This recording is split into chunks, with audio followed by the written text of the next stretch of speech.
and do at least one dungeon every 5 levels, and we've built sets for basically the four arc. Although we have 6 classes up until we get later game, like warriors and templars can really share armor because the stats they need are very similar. Yeah. So for every, I don't know why I'm not rolling on this stuff. So we try and we drop that. That's another interesting thing. I don't know if you noticed, but like similar to like other games, we're earning currency off every boss. If you look there when we actually killed the boss, you would have got like one Baron relic. So although you didn't get the drop that you needed, maybe you're earning currency. So as long as you do the dungeon X amount of times, you're guaranteed you can just go buy the pieces that you need with the currency you earn from the drops. That's good. Basically, so as well as being able to earn some of the gear from the dungeons, we also have what quite an in-depth crafting system. I mean, we have 7 gathering professions and 7 crafting professions, and I mean, you can see these. I think just by pressing X, you'll see like a bunch of the different skills that you can master in, and then also in the bottom tab there, you'll see the. So all the professions have rare recipes that can be created, and within each recipes, we also do like well, I don't know if we've actually got a name for them, but I mean internally, I kind of call them like random rolls. So when you're getting or killing a boss, there's a chance that the item's kind of a bit dynamic, and that like you could get an item, but it comes with 20 attack power, and you go do it again, and it comes with 20 haste, and hey, you actually like haste, or haste is really good in your build, so you want to craft the item a few times to get the random roll you want. So as well as like some sort of quite uniform sets, we're kind of like trying to diversify as well with give players options of how they want to spec.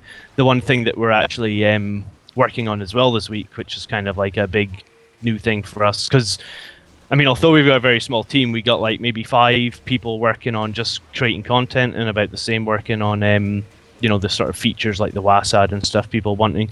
So the thing that we've been working on this week is trying to add sort of the Diablo 1, Diablo 2 sort of style, where like you could get a random roll and a weapon, so when you get hit, there's a chance, to freeze all enemies around you for a couple of seconds, kind of like cool little like procs, I guess you would call them. And I'd call them procs. yeah, so I mean, is like right now, the random rolls you'd get would be very like passive stats, like crit or haste or accuracy or dodge or whatever block, I suppose, would be another one. But now, we're wanting, or we are adding procs this week, so that'll give us a bit more variation and a bit more fun, I guess. For the one thing I want to do is that goblin you kill at the very start. I want to give him something super cool, like on his staff, like so. When you hit people, like a huge big lightning bolt comes flying down from the sky, kind of like Zeus, and just blast your enemy. So that's hopefully going to make it in this week as well with Lassa. It's awesome. Good look at that. I think that we started to talk about that, but I don't know that we finished about the fact that you were adding in the WASD control scheme, as well as I believe you mentioned that you were working on a downloadable client and not just being browser based.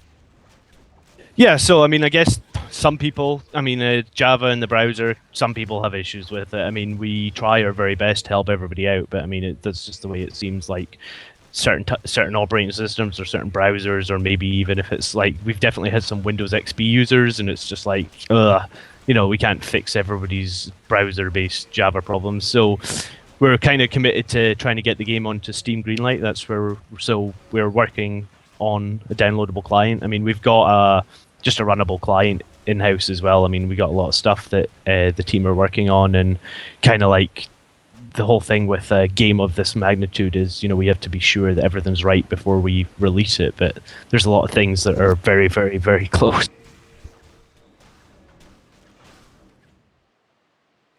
Now that leads me to my next question.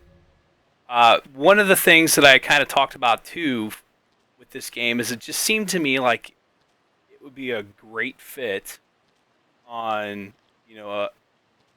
like an iPad or some other device, a tablet.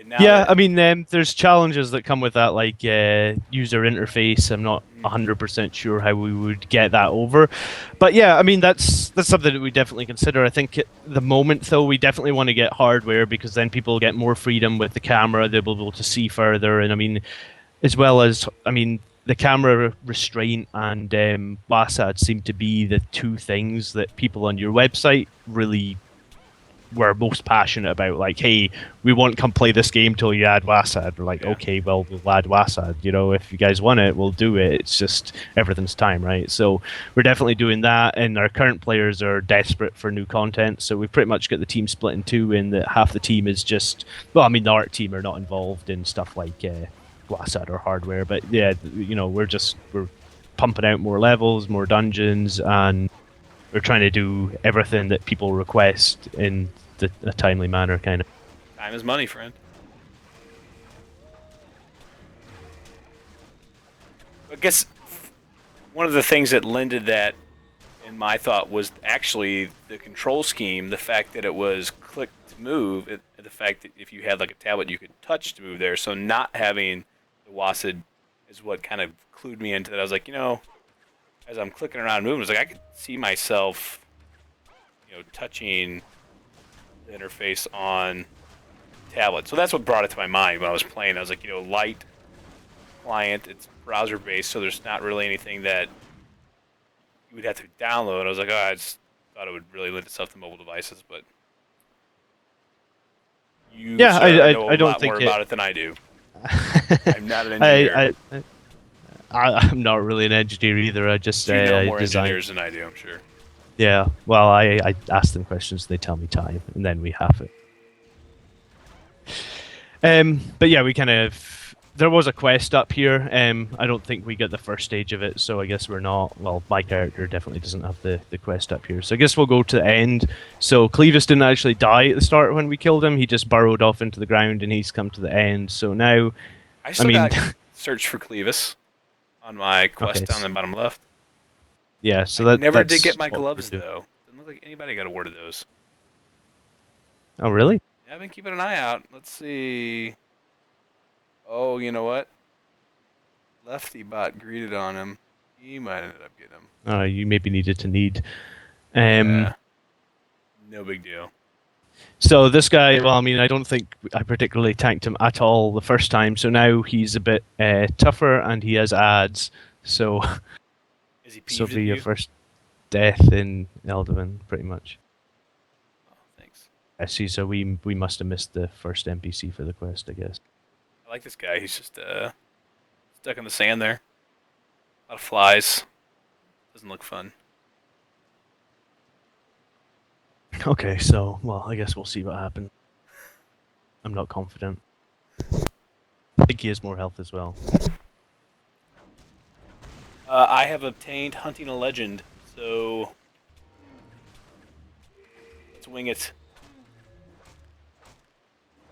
Yep. So you'll have to defeat him, I'm guessing.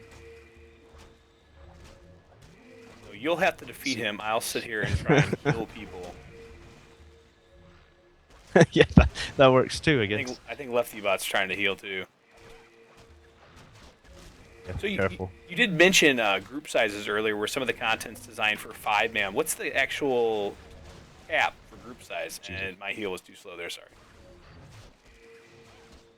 Um. Oh, I'm getting rezzed, but or not. Yeah, he's a meanie. Right now our cap is 5, but it's literally a variable in a code. So I mean, if we wanted to increase the cap to 10, it would literally take 1 second. I mean, the UI wouldn't work yet for 10, but we fully intend to support bigger groups and more, more challenging content at the moment. I mean, at the moment, the way the world bosses are set up is they're in public realms, so a lot more than 5 can come in and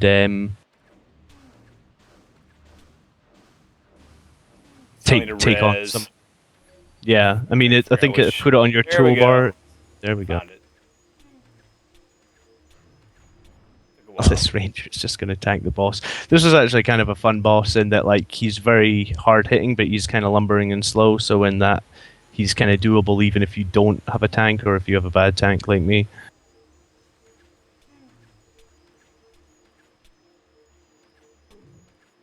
To answer your question, Donut, I had no idea if I even had it on my bar, so thanks for the shout out.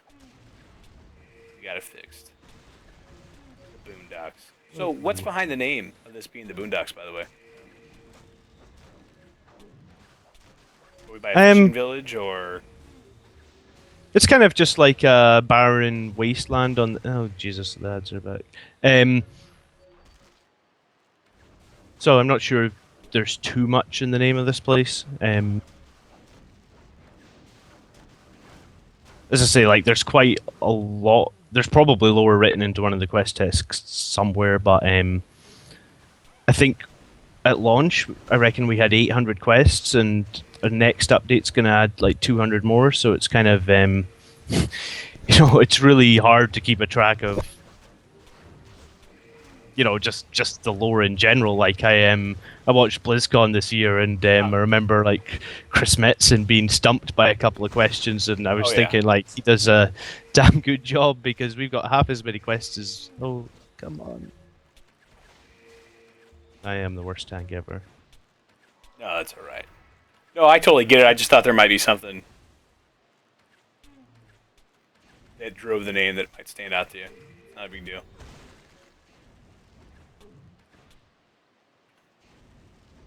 Yeah, so you can kind of see the advantage or the fun with everybody being able to pull from all the different skill trees. So like everybody can res or everybody can taunt. It's kind of like some skills maybe have weapon requirements on them. Like I know that some like the defensive moves like Blessed Shield, you maybe have to have a shield equipped. For the most part, we really tried to make the combat free, because that's something we always kind of felt like locked when we played an MMO. Like you picked, I don't know, Shaman, for example, and then after 20 levels, you decide, well, guess what? I didn't like Shaman all that much, and now I'm stuck with him, or I have to re-roll. Yeah, that's no good. That's probably one of the more interesting aspects that I find in the game is the ability to just essentially make whatever character you want or define your character however you want him to be. Um, Something I actually enjoy in a lot of other more sandboxy games is the free form ability to, role play your character, not necessarily get dressed up and speak in character, but make your avatar however you want it to be. So it's not exactly the same as the guy next to you. Yeah, I mean, I think that's one of the cool things about having the multi-talent trees. And then something else that's kind of cool about the talent trees is we really tried to limit how much, in most games you come to a row of talents, you're like, well, guess what? I don't really actually want anything off this row, but I have to pick 3 points on this row. So we kind of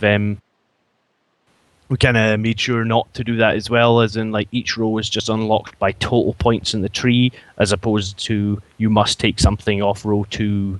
You must spend 3 points in row 2, even though you don't really have interest on any of the skills in row 2. All right. Hey, do you want to show off the crafting interface or talk about that a little bit? You mentioned you had a robust crafting system. I believe it's down here on the bottom right. Kind of talk about that. I'm a bit of a crafter at heart. I enjoy running Yeah, around and absolutely. So harvesting. if you press X and then look at the little anvil, you can then click up on pretty much.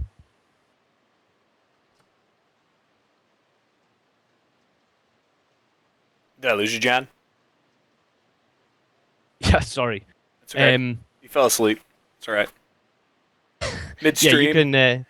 can click on any of those professions like weaponsmith, tailoring. If you hit weaponsmith, for example, and hit view recipes, obviously the stuff you get from 1 to 10 isn't going to be overly exciting, but if you maybe grab down at like 40 and then scroll to the bottom and click on any of those gears, like some of the swords you see there, you'll see that they have empty gem sockets on them. you'll see that they bind on equip. So if you were running these dungeons and collecting the remnants and stuff, you could craft these for your friends or to make profit or, your guild or whatever them, and then